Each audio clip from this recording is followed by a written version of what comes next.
Coucou tout le monde, je retrouve pour une nouvelle vidéo et du coup dans cette vidéo on va parler de ma vie chrétienne. J'ai fait une FAQ sur Instagram pour voir vos questions par rapport à tout ce qui pouvait être lié à ma vie, enfin les conseils que je peux vous donner, en tout cas par rapport à mon expérience, par rapport à ce que j'ai reçu de Dieu, par rapport à ma vie de consécration tout simplement. Donc voilà, je vais répondre à vos questions en espérant pouvoir vous aider, vous édifier.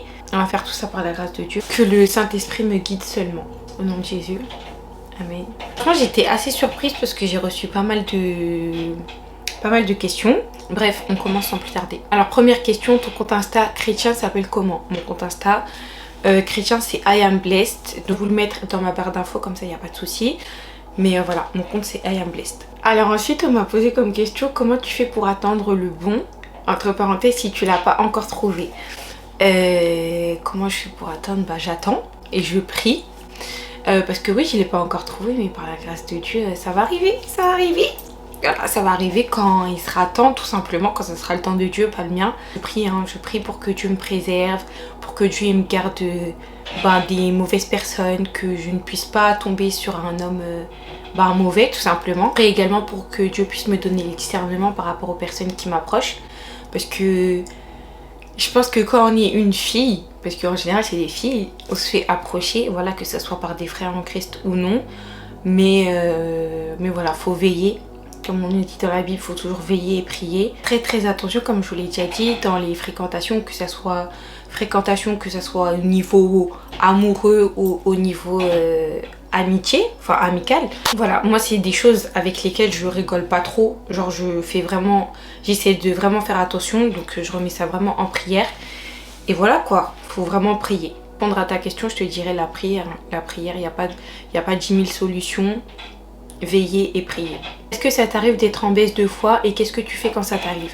Alors moi, depuis que j'ai donné ma vie à Christ, donc ça fait 1 an et demi, bientôt 2 ans, par la grâce de Dieu, non, j'ai pas eu de baisse de foi parce que, en fait, je pense comme je l'ai déjà dit, il y a des gens qui mélangent le fait d'avoir une baisse de foi et d'avoir la flemme.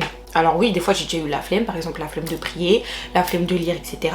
Mais je n'ai pas eu de baisse de foi. En gros, dans toute ma vie, même avant que je sois vraiment ancrée, je n'ai pas douté de Dieu en fait. Je me suis toujours dit qu'il y avait Dieu, qu'il était avec moi, etc. Ça m'arrive d'être triste, je suis pas toujours au top. En tout cas, je ne remets pas Dieu en cause. En gros, je me dis pas purée, est-ce que tu existes vraiment, etc. Et même si cette pensée elle vient dans ma tête, après je me rattrape directement parce que vu que j'ai vu que Dieu avait fait des choses pour moi, en fait je peux pas me dire qu'il n'existe pas. Et je pense qu'à travers les épreuves de la vie, on a tendance du coup, quand l'épreuve elle arrive, on a tendance à se lamenter, on a tendance à pleurer, etc. Parce qu'on voit pas directement la gloire de Dieu, alors que Dieu il sait déjà qu'à travers cette épreuve là, si tu te remets à Dieu, si tu pries, etc., tu verras par la suite la gloire de Dieu. Donc là, tu vas te dire, ouais, en fait, il m'est arrivé cette épreuve pour que là, j'évolue à tel endroit. Il m'est arrivé cette épreuve pour que là, j'avance à tel endroit. En fait, pour moi, chaque épreuve qui nous arrive, chaque chose qui nous arrive, lorsqu'on s'en remet à Dieu, il y aura obligé quelque chose de positif qui va découler par la suite. Faut pas croire que la vie chrétienne, c'est comme ça, hein. Ça peut pas être comme ça, c'est impossible. Et même quand on lit la Bible, on voit très bien qu'il n'y a aucune personne, c'est t'avances et puis t'as pas de problème, t'avances, t'as pas de problème, t'avances, t'as pas de problème. On aura toujours des problèmes, etc. Mais il faut toujours s'en remettre à Dieu. Moi, j'ai pas eu de baisse de foi, etc. Et je pense que c'est parce que je m'en remets toujours à Dieu. Quand j'ai un problème ou quoi, quand j'ai quelque chose qui va pas, je vais tout simplement prier pour cette chose-là. Et je pense que c'est ça qui aussi me fait tenir. Hello, je voulais te dire que je te trouve super jolie et inspirante, que Dieu te bénisse. Alors déjà merci et amen, que Dieu te bénisse aussi. As-tu déjà eu des personnes de ta famille qui ont été des occasions de chute? Non, Dieu merci. J'ai pas eu de personnes de ma famille qui ont été des occasions de chute. Enfin en tout cas je pense pas, non. Après moi, dans ma famille, vous savez, en gros ma grande famille, elle est pas en France, ma grande famille elle est en Martinique, toute ma famille elle est en Martinique. Et en France j'ai très peu de famille, j'ai juste un oncle, ma cousine, enfin j'ai 2 cousines et un cousin. Genre on n'est pas beaucoup en France, juste souvent 2 cousines à moi, il y en a une qui a pas mon âge et il y en a une qui a mon âge. mais en mode c'est pas des occasions de chute. Est-ce que tu as des conseils pour aller à l'église régulièrement? Alors pour moi il n'y a pas de conseils pour aller à l'église régulièrement, ou même vous voyez dans le délire de oui, comment prier régulièrement, comment lire la Bible régulièrement, comment aller à l'église régulièrement. En fait dans tout ça il y a zéro secret. En fait c'est juste de la volonté, c'est juste nous-mêmes avoir de la volonté tout simplement. Parce que si tu te lèves pas, il y a personne qui va se lever pour toi. En gros, je trouve que l'être humain, on est trop comme ça, genre on croit trop que c'est en étant posé, en faisant rien, que toutes les choses elles vont venir à nous. Mais tu marches avec Dieu, c'est pas en mode hop, ça tombe comme ça sur la tête. Hein. Bon après oui, il y a des trucs qui peuvent te tomber comme ça, mais ça c'est la grâce de Dieu. Mais il y a des choses où en gros, il faut te lever. La discipline, ça n'arrive pas comme ça. La discipline, ça part ne serait-ce qu'1% de volonté de notre part.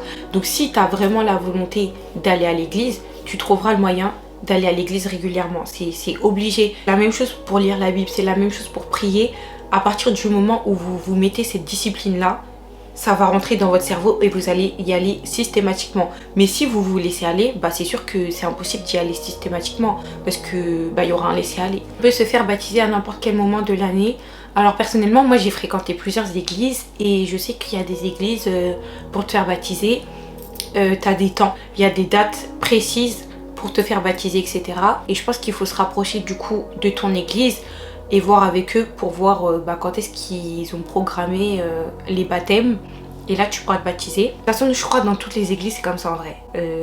Si je me rappelle bien, ça se passe comme ça. Est-ce que la première fois que tu es allée à l'église tu avais peur ou tu étais stressée? Non du tout, parce que moi en fait faut savoir que je suis partie à l'église depuis mon plus jeune âge. Donc c'est à dire que j'ai été catholique.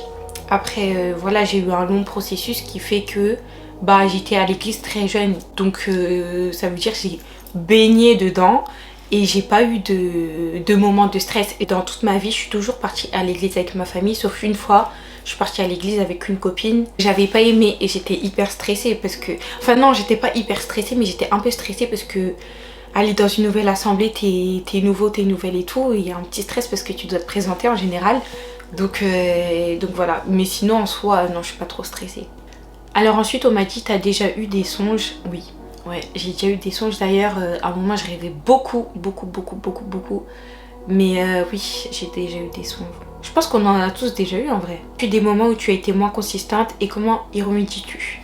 Alors oui, bien évidemment il y a eu des moments où j'étais beaucoup moins consistante. Après par la grâce de Dieu j'ai pas lâché Dieu. C'est-à-dire que depuis que je connais Dieu réellement, je l'ai pas lâché.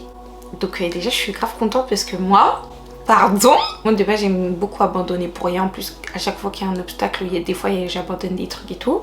Je pense que j'ai pas abandonné parce que je me rattache toujours à la parole de Dieu. Et pour les personnes qui me suivent sur mon compte chrétien, quand je dis que la parole de Dieu en gros c'est ma force, c'est parce que c'est ça qui m'a fait genre vraiment changer. Genre je sais pas comment vous dire, mais c'est ça qui a changé ma pensée, c'est ça qui a changé ma manière de voir les choses, mon mode de vie. Et même le fait d'espérer, vous savez, il y a un verset de Corinthiens qui dit, en gros, les 3 choses les plus importantes, c'est l'amour, c'est l'espérance et c'est la foi.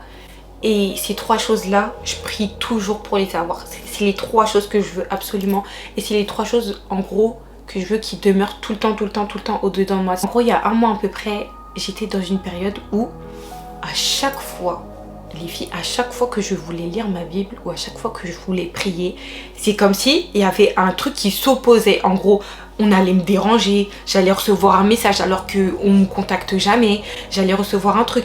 En fait, il y avait toujours un truc qui fait que ça allait m'empêcher. Je mets des guillemets quand je dis m'empêcher parce que c'est nous, on choisit ce qu'on fait. Hein. C'est pas ton message là, c'est pas Pierre Paul Jacques qui est censé te déranger. C'est toi, tu es censé prendre en gros le contrôle dessus et dire non, là je fais ça. Non, là je suis en train de prier. Non, là je suis en train de méditer. Je vais gérer ça après. Voilà. Donc ça, c'est à nous de prendre aussi nos responsabilités. J'avais une période comme ça, environ pendant une semaine et demie. J'avais cette opposition, c'est-à-dire que à chaque fois que je veux faire un truc par rapport à Dieu, il y a quelque chose. Malgré tout, malgré cette opposition, je demeurais ferme. C'est-à-dire même si j'avais pas à 100% envie, puisqu'il y avait cette opposition-là, je le faisais quand même, je me forçais parce que je pense que c'est en se forçant qu'on a une certaine discipline. Et si je me forçais pas, j'allais me laisser aller. Donc, je ne veux pas me laisser aller, donc je me force. Voilà, franchement, pour moi, ça, c'est le truc minimum à faire. C'est-à-dire que quand tu vas te forcer, c'est là que tu verras que tu peux avoir un coup de boost. Et c'est comme ça que tu te laisses pas mourir spirituellement. À cette période-là, je faisais ma méditation. Ensuite, j'étais sur mon téléphone. Je parle avec mes copines. Et je regarde, je suis sur les réseaux, etc. Je suis sur TikTok. J'ai perdu 1 heure. Tu perds 1 heure facile en restant sur les réseaux sociaux. Ça, c'est mon pire ennemi. Ça, c'est notre ennemi public numéro 1. C'est ma distraction. J'étais que sur mon téléphone, Sauf que, je sais pas comment vous dire, quand de rester sur votre téléphone et tout, vous dites, oh vas-y, je vais prier vite fait, et hop, comme ça la prière c'est fait, mais en vrai de vrai, c'est bâclé. Ça veut dire que tu vas bâcler ta prière parce que tu vas être sur ton téléphone. En gros, j'avais cette résistance-là. Mais c'est une dinguerie les filles. Comment vous dire, mais c'était vraiment une dinguerie. Genre vraiment une dinguerie. Parce que c'est pas comme si en mode on me dit qu'il y avait un truc de ouf sur mon téléphone. Ou c'est pas comme si je parlais avec quelqu'un. Ou voilà, il y avait rien. Il y avait rien pour me faire rester vraiment sur mon téléphone. Sauf que j'arrivais à déposer mon téléphone et passer du temps dans la prière. C'est-à-dire que même ma prière, je la bâclais pas. Alors que de base, j'avais pas envie. Genre, j'avais pas envie d'aller prier. Mais je le faisais quand même. Et en fait, pour moi, le fait d'avoir une résistance, etc. Genre, un moment genre, où on veut t'égarer, un moment où on veut te distraire. Pour moi, c'est peut-être quand tu vas rentrer dans une percée, quand tu vas obtenir quelque chose, quand Dieu il va faire quelque chose dans ta vie, le diable, il va s'opposer. Et c'est là que tu dois justement redoubler d'efforts. C'est là que tu dois vraiment te forcer encore une fois. C'est là que tu dois pas te laisser aller et tu verras la gloire de Dieu en faisant ça. En restant constant que tu vas réussir à y arriver. Genre quand t'as des baisses, quand t'as des moments genre où t'es pas à ton prime entre guillemets, le fait d'avoir continuellement cette discipline à chaque fois, même te dire ouais vas-y là j'ai pas envie mais je vais le faire, et que tu vois dans la prière qu'au final t'as passé un temps de prière, genre tu pries 45 minutes, tu pries 1 heure, là tu te dis merci Seigneur et tu te sens tellement bien après, et au final ça se répète. Sachez que moi là, cette opposition là je l'ai eu pendant 1 semaine, mais je suis restée ferme dans la prière. C'était un truc de ouf. À chaque fois que j'avais pas envie de prier, je priais 40 minutes. C'est un truc de ouf. Et les paroles elles sortent. À la limite, le message, j'ai l'impression que c'est pour vous dire qu'il faut pas lâcher. Quoi qu'il arrive, il faut toujours être constant. Dans tous les cas, c'est le Saint-Esprit qui nous conduit dans la prière et tout. Mais voilà, on doit faire aussi notre part, encore une fois. Du coup, est-ce que tu as des conseils pour jeûner? Pas vraiment de conseils pour jeûner. Moi je sais juste, je peux juste vous dire moi ce que je fais quand je jeûne. Personnellement, quand je jeûne de 6h à 16h. Donc à 16h je coupe et je mange. La chose la plus intéressante à faire dans un jeûne, c'est de couper du tout et avoir les yeux fixés sur Dieu. Si tu le peux. Voilà, si tu peux et si tu veux. Pour moi, c'est mieux de faire ça. Donc du coup, là, tu jeûnes de tout. Genre, tu jeûnes par rapport à la faim, jeûnes des réseaux sociaux, jeûnes par exemple des séries, des films, etc. Toute la distraction, là, tu la retires. Après, sinon, il y a le jeûne, tout simplement de la faim. Et après, tu peux faire aussi tes occupations à droite à gauche, regarder les réseaux, etc. Mais ça sera pas genre comme d'habitude. En gros, faut que ta journée de jeûne, elle soit différente à une journée classique. Et le truc le plus important dans un jeûne, c'est d'augmenter tes temps passés avec Dieu. Pour moi, c'est ça. En gros, quand tu vas jeûner, tu dois avoir davantage les yeux fixés sur Dieu. C'est-à-dire que tu vas plus prier, tu vas plus lire la Bible, tu vas plus regarder par exemple une prédication. En gros, ton temps avec Dieu est censé augmenter. Donc voilà, moi c'est comme ça que ça se passe mes jeûnes. Et si vous aussi vous jeûnez, vous pouvez dire dans les commentaires ce que vous faites. Mais voilà, pour moi.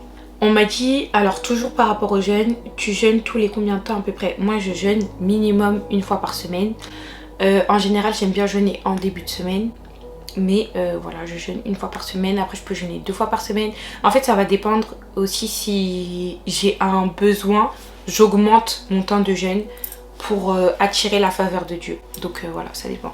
T'écoutes uniquement de la musique chrétienne? Ouais, ça va faire 2 ans je crois.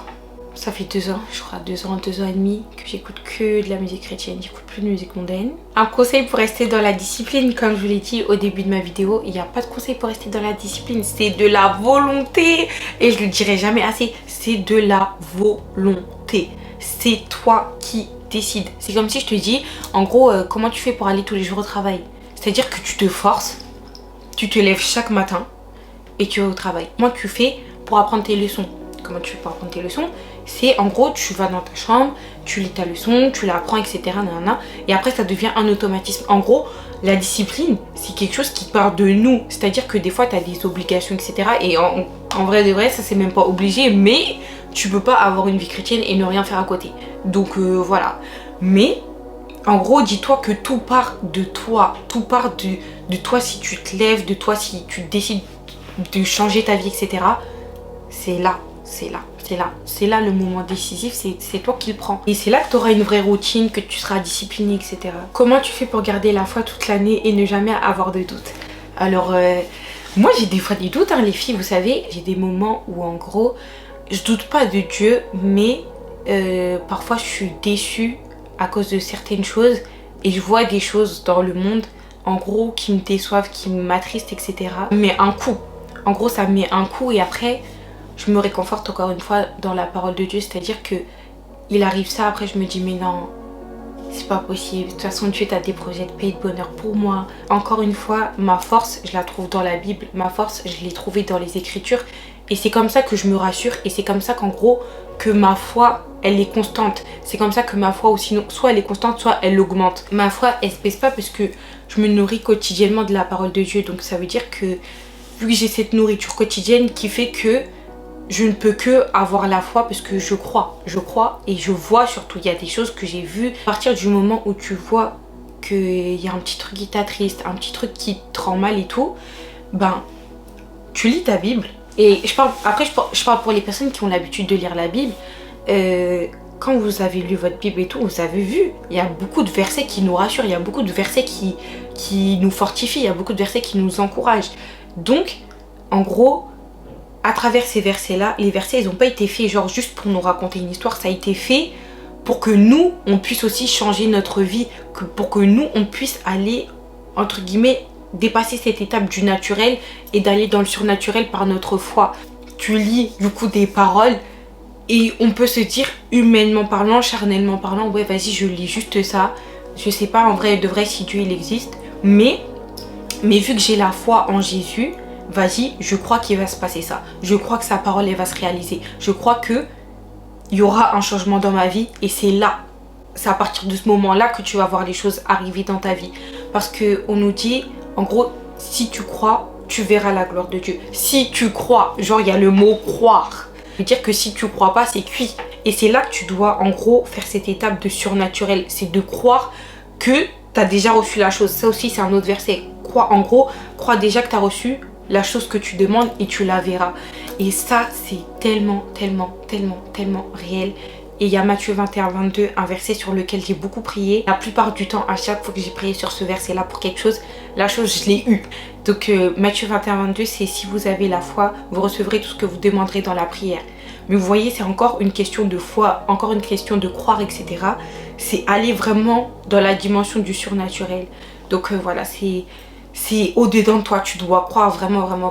Quand as-tu commencé à te rapprocher de Jésus? J'ai commencé à me rapprocher de Jésus en juillet-août 2021. Comment tu as développé cette discipline dans la lecture de la Bible?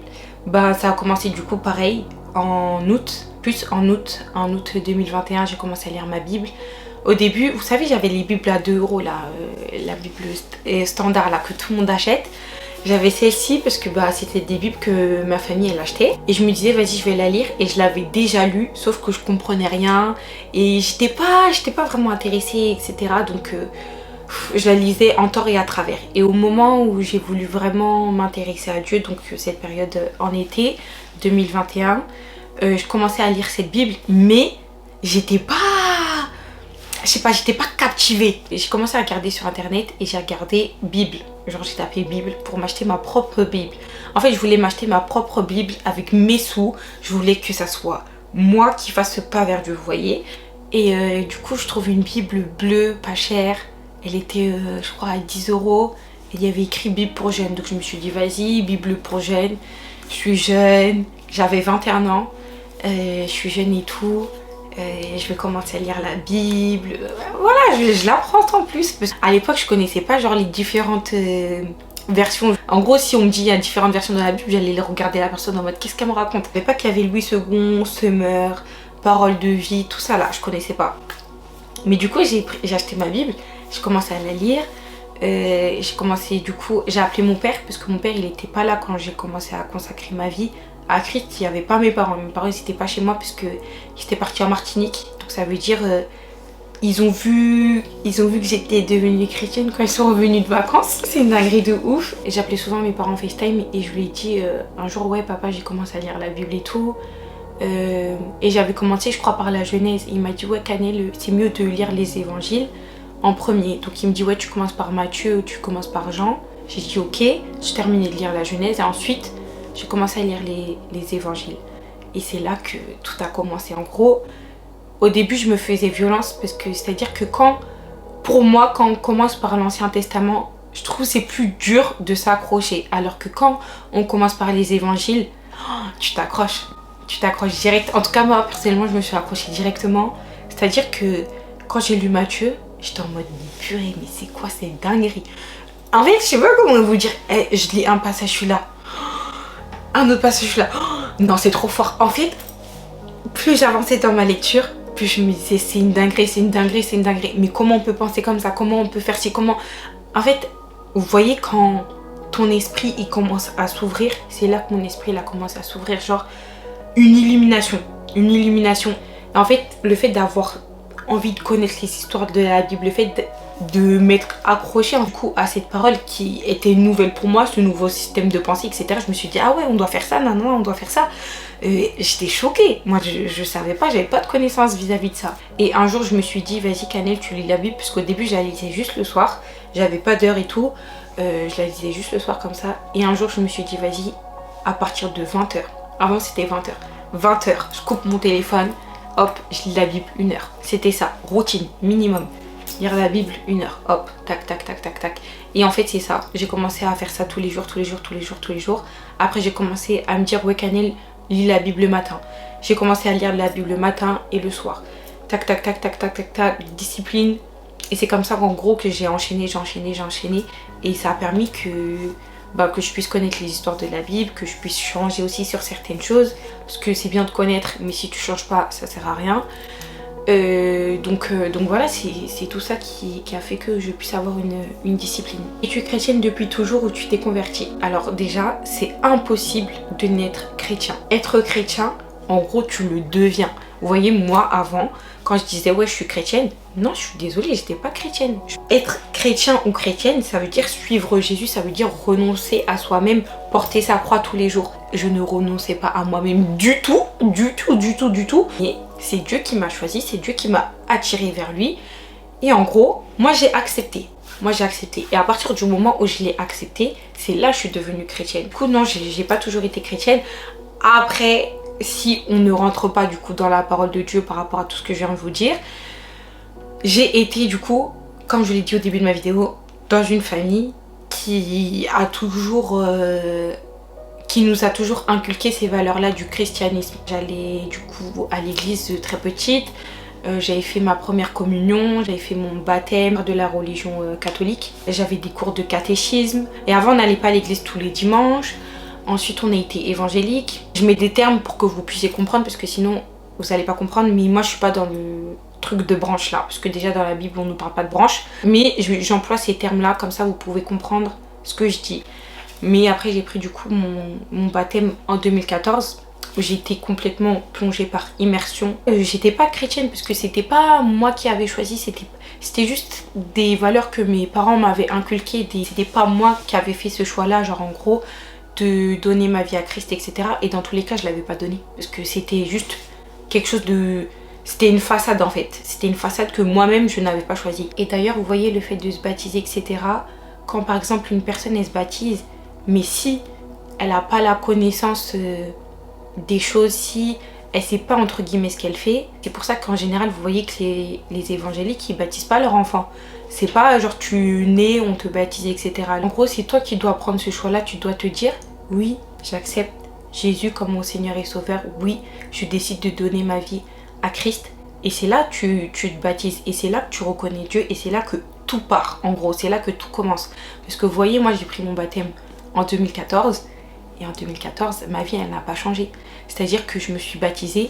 Mais c'était juste un acte qui a été fait. Mais à l'intérieur de moi, il n'y a rien qui a été fait. Il n'y a rien qui a été fait parce que c'était pas ma décision, c'était pas mon choix. Et 7 ans après, c'est une dinguerie. Je me suis dit ça là, cette semaine ou la semaine dernière. 7 ans après, j'ai donné ma vie à Christ. 7 ans. 7 ans. C'est une dinguerie. C'est trop choqué en fait. Parce que vous savez le chiffre 7, c'est le chiffre le plus répété dans la Bible. J'étais trop contente qu'il n'y a pas. 7 ans, franchement, c'est énorme. Tu te dis que tu as reçu un baptême qui est un moment genre normalement... un moment marquant de ta vie et malheureusement ça m'a pas marqué. Genre ça m'a pas marqué parce que bah, c'était pas ma volonté.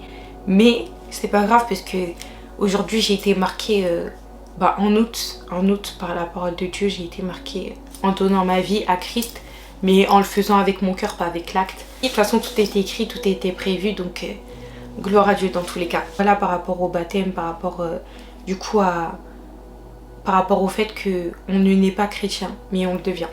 Tu pourrais donner des conseils ou des astuces sur comment méditer la Bible, s'il te plaît. Alors pour moi, pour méditer la Bible, en fait méditer pour moi c'est aller vraiment dans la profondeur des Écritures. Donc c'est-à-dire que tu vas lire, mais en plus de ça tu vas prendre des notes, tu vas faire des recherches. En gros, c'est vraiment rechercher. Vous voyez ce mood-là de recherche. Et d'ailleurs j'ai acheté la Bible d'études Summer il y a 1 semaine et demie. 2 semaines et c'est ce que je conseille le plus. Bah vous avez du coup votre Bible normale, enfin vous avez la Bible, enfin les écritures de la Bible et en fait il y a des petites écritures en dessous qui vous expliquent tout. Donc ça, je trouve ça trop lourd. À chaque fois on va vous expliquer des choses etc. et c'est des choses grave pertinentes et c'est des trucs qui sont grave intéressants, donc je trouve que ça aide beaucoup pour la méditation. Après vous pouvez aussi regarder par exemple sur internet quand vous comprenez pas quelque chose, vous pouvez vous référer à internet. Après il faut faire attention parce que sur internet il y a beaucoup de choses, c'est du n'importe quoi, donc voilà, internet des fois je recommande pas trop. Aussi ce que je conseille pour la méditation c'est par rapport à votre version de Bible, c'est de comparer les versions pour mieux comprendre, parce que dans une version on peut être plus explicite qu'une autre. Ça aussi c'est un tips que je recommande. Et après quand tu comprends pas un passage, lis bien ce qu'il y a avant, lis bien ce qu'il y a après pour comprendre tout le contexte. Faut pas s'arrêter à un verset. Je dirais que c'est tout ça en gros qui fait qu'on peut bien méditer, qu'on arrive à méditer tout simplement. Par contre là je vois que ma caméra elle est en surchauffe. Ça fait 49 minutes que je tourne. Purée. Ton verset biblique qui te motive chaque jour. Alors j'en ai plusieurs. Il y a Philippiens 4,13 qui nous dit « Je puis tout par celui qui me fortifie ». Il y a Matthieu 21,22, je vous l'ai déjà dit du coup tout à l'heure, en gros qui dit « Mais si vous avez la foi, vous recevrez tout ce que vous demanderez dans la prière ». Il y a aussi 1 Jean 4,4 là depuis pas longtemps, depuis que j'ai lu un livre. Il est rentré dans ma tête. En gros, on nous dit, je le connais pas par cœur parce que je l'ai lu à travers un livre. En gros, ça nous dit celui qui est au-dedans de nous est plus fort que celui qui est dans le monde. En gros, Christ qui est au-dedans de toi est plus fort que le diable qui contrôle le monde. Donc voilà, ça c'est un verset que j'aime beaucoup aussi, c'est un verset qui me booste. Et après, il y a un verset aussi de Daniel qui m'a beaucoup touchée et qui m'a beaucoup édifié, et j'ai fait une note dessus parce que il est incroyable, vraiment il est incroyable. C'est Daniel, je vais l'écrire, mais je sais que c'est le passage 18 à 19 et en gros c'est Jésus qui va redonner de la force à Daniel et je le trouve trop puissant ce verset en fait. Je le trouve trop puissant, c'est à dire qu'à partir du moment où tu es dans une galère, à partir d'un moment où tu fais face à quelque chose et tu te dis vas-y là, en mode t'es au bout, t'es à bout. Et quand moi j'étais à bout et que je me suis rappelé de ce verset là, et on dirait dans ma tête j'étais Hulk, c'était une dinguerie, ça m'a trop fortifiée, genre on dirait que mes forces revenaient, c'était incroyable, vraiment incroyable. Je recommande ce verset, en plus de ça il est pas connu, enfin il y a très peu de personnes qui parlent de ce verset là, mais c'est un de mes versets préférés, vraiment je le mets au-dessus. Après un verset aussi que j'ai beaucoup aimé et au début de ma consécration, c'était celui-là, c'est le psaume 42,2 qui nous dit « Comme une biche désire l'eau du ruisseau, ainsi je te désire toi mon Dieu ». C'est-à-dire que tu as soif vraiment de Dieu, c'est un truc de ouf. Et ça c'était un de mes versets aussi préférés. Bref, j'ai beaucoup de versets. Je ferai peut-être une partie 2, je sais pas. Mais là j'ai plus de batterie et ma caméra elle est en surchauffe, donc je peux pas continuer la vidéo. En tout cas j'espère que cette vidéo vous aura plu, mais surtout aidé et fortifié. J'espère avoir répondu à vos questions. Donc voilà, je vous souhaite une bonne journée ou une bonne soirée. Prenez soin de vous comme d'habitude, que la grâce de Dieu vous accompagne. Soyez bénis. Bisous.